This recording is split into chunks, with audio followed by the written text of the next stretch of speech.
3,276,948. At the time of this recording, that is how many years Elon Musk, the founder of SpaceX and Tesla, could survive into the future if he were to spend the average American salary of $56,516 per year. Put another way, even if you were able to save an unrealistic 50% of your salary and stash it under the mattress every year, it would take you 6.5 million years to save your way to Elon's wealth. Okay, I get it. So we can't all be the richest people on the planet. But how about $1 million? Surely that couldn't be that hard, right? Well, let's say you're the average engineer earning $80,000 per year. It would take 16 years just to earn $1 million. But that doesn't include rent, food, cost of living. And if you diligently and consistently save 10% of your earnings, it would take 156 years to save your way to $1 million. The average teacher, 217 years. A bartender, 625 years. You see, for the rich, wealth is measured in time. If you lost your job tomorrow, how many days, months, or years could you survive on your savings? That is the definition of wealth. So how long could you survive? This book will give you the financial intelligence that you probably missed out on growing up. The secret financial intelligence that wealthy families pass on from generation to generation. The education system and your parents forgot to teach you. Not getting this information is why so many people remain forever stuck in the rat race. By the end of this video, you will know 95% of everything this book has to offer. You will have a bird's eye view of all the most important concepts and quotes that will change your perception of wealth and guide you on your journey to financial freedom. Let's jump into it.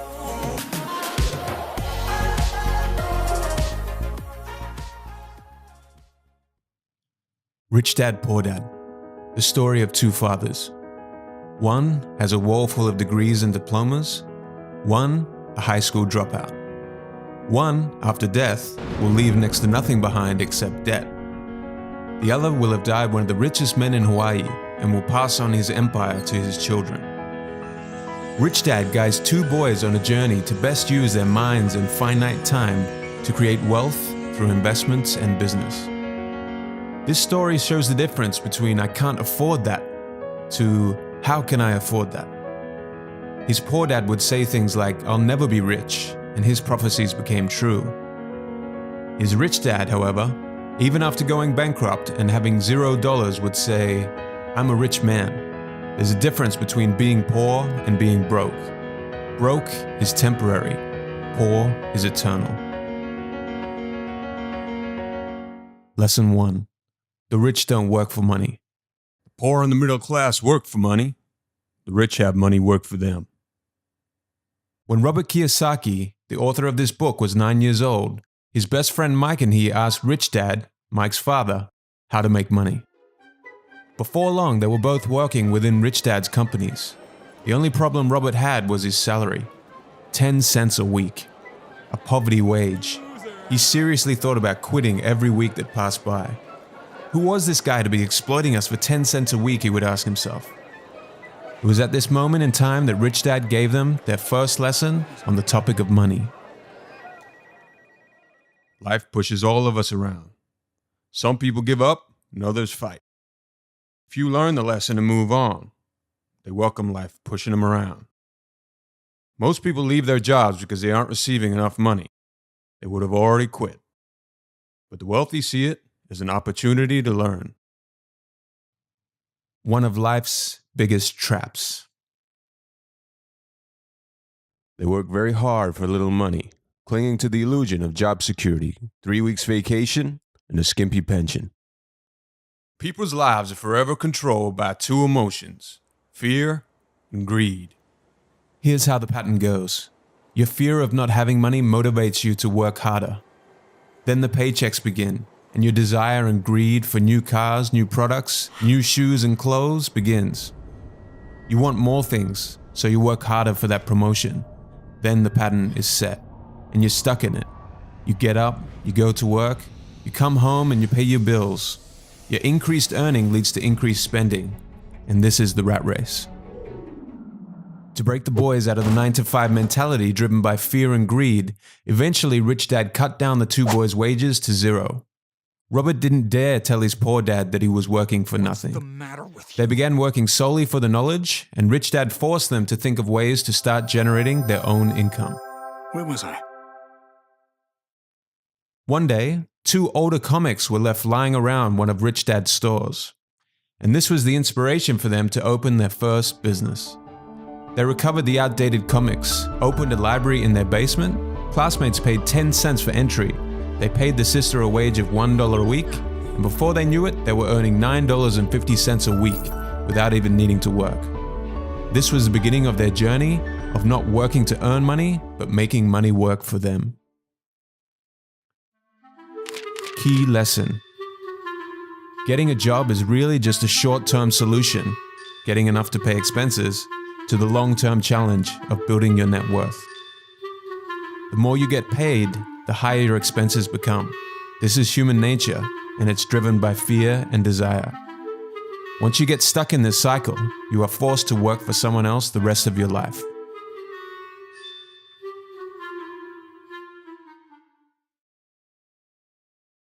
Lesson 2. Why teach financial literacy? It's not how much money you make, it's how much money you keep. If you're looking to school to make you rich, then you're looking in the wrong place. The education system's primary objective is to train you on how to become a good employee, but it does a poor job of making you a good employer. Things like managing your own personal finances and building wealth aren't taught to you by the education system in its current state. You can only rely on yourself to use this knowledge and acquire assets that allow you to generate an income. The first pillar of financial literacy and escaping the rat race is understanding the difference between an asset and a liability. An asset puts money in my pocket. A liability takes money out of my pocket. Let's quickly look at the income statement. Your income statement is money going into your pocket. Expenses is money going out of your pocket. Things like rent, food, electricity, and clothing go here. An asset is something that allows its owner to generate an income. On the other hand, a liability generates expenditure. This is the cash flow of an asset. This is the cash flow of a liability. Rich people acquire assets. The poor and the middle class acquire liabilities that they think are assets. Cash flow patterns. Cash flow tells a story of how someone handles money. This is the cash flow of a poor person. They have a job, they get a salary, they use all their salary on expenses, and they usually live from paycheck to paycheck. This is the cash flow of the middle class. They have jobs, they get a salary, but most of their money is tied up in liabilities and expenses. Home loans, car debt, credit card debt, mortgage repayments, and taxes. They think that their home is an asset, but they wake up one day with a liability column full of mortgage debt and credit card debt. This is the cash flow of a rich person. The rich are always thinking of ways to grow their asset columns. Their main source of income is from assets that they have acquired over time. Your home is not an asset. By focusing on a home, you are building a liability rather than an asset. When it comes to houses, most people work all their lives paying for a home they might never own, incurring 30-year loans that they are tied to. You need to pay property tax, and the rates of these taxes are completely out of your control. You need to pay other home expenses, and the value of your home over time does not always go up. And most important of all, the biggest cost of a house are all the lost opportunities. If all your money is tied up in a house and going out through the expense column in mortgage payments, it's not being used to grow your asset column. Furthermore, think of all the other investment experience that you're missing out on when you only focus on local residential real estate. Here are some examples of real assets. An apartment, which generates monthly payments from a tenant, and the repayments allow you to repay the loan repayments on that property. A business that doesn't require you to be present within it. Your call is very important to us. Please hold. For Poor Dad, a home was an asset. For Rich Dad, a home was a liability. This is how Poor Dad's income statement looks. Take note of the inflated liabilities. And this is Rich Dad's income statement. Over time, he has grown his asset column. Most people fall into this trap all the time because they are financially illiterate. They don't understand the relationship and differences between the balance sheet and the income statement. Why people struggle. If you follow what the masses do, this is what your life will become. You have 3 people that you work for. You work for the company to get a salary.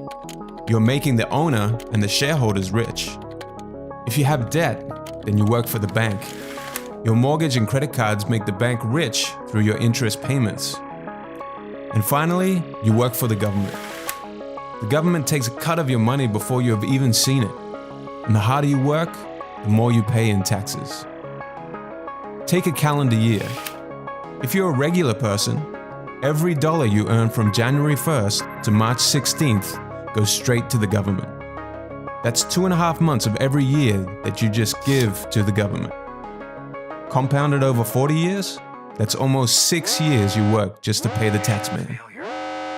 The rich understand this, the masses don't. The main ways to get out of the rat race. Fully understand the difference between an asset and a liability. Focus all your efforts on obtaining assets that generate a cash flow. Keep your expenses and debts to the bare minimum. And finally, which leads us to the next lesson, mind your own business. Key lesson. Life is not about how much money you make. It is about how much money you keep and for how many generations. The key to achieving this resides in having financial literacy. Understand the difference between an asset and a liability. The rich build and acquire assets. The poor and the middle class acquire liabilities that they mistakenly think are assets.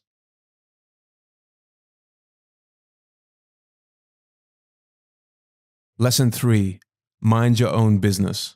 The rich focus on their asset columns, while everyone else focuses on their income statements. Robert Kiyosaki's first professional job was far from glamorous. He was a photocopier salesman for Xerox.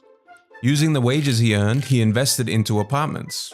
And after just 3 years, the revenue he was generating from his investments outpaced his salary. It was then time for him to leave Xerox and look after his business full-time. So what are some real assets you can begin focusing your attention on? 1. Businesses that do not require your presence to operate. 2. Stocks. 3. Bonds. 4. Income-generating real estate. 5. Notes or IOUs. 6.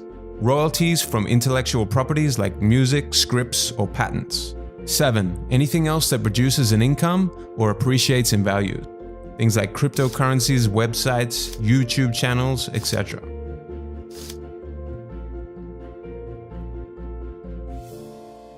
Once a dollar goes into your asset column, never let it come out again. Feed your asset column. Robert thinks of every dollar he puts into his asset column as an employee. Each dollar in my asset column was a great employee, making more employees to buy the boss a new Porsche. And the best thing about money is, it can work for you 24 hours a day, and it can work for generations. Key lesson. Don't confuse your profession with your business. The middle class focus on their profession, and as a result, they spend their entire lives building someone else's business. The rich, on the other hand, focus on building their own businesses. Your profession focuses only on the income section of your personal income statement. Your business revolves solely around the asset column on your balance sheet.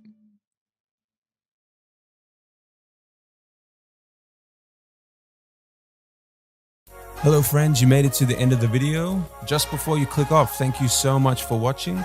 This is part 1 of a 2-part series. If you found this video helpful and you would like to see Edison set free from this prison within a bottle, then be sure to like, comment, subscribe, and hit the notification bell so you don't miss out on part 2 and more videos like this to come in the future. and because you want to help out Edison, who's going to be stuck in this bottle until you do. So that's, completely up to you, but I'm just saying. If you're watching this at a later date, I'll make sure to have the second part linked in the description below.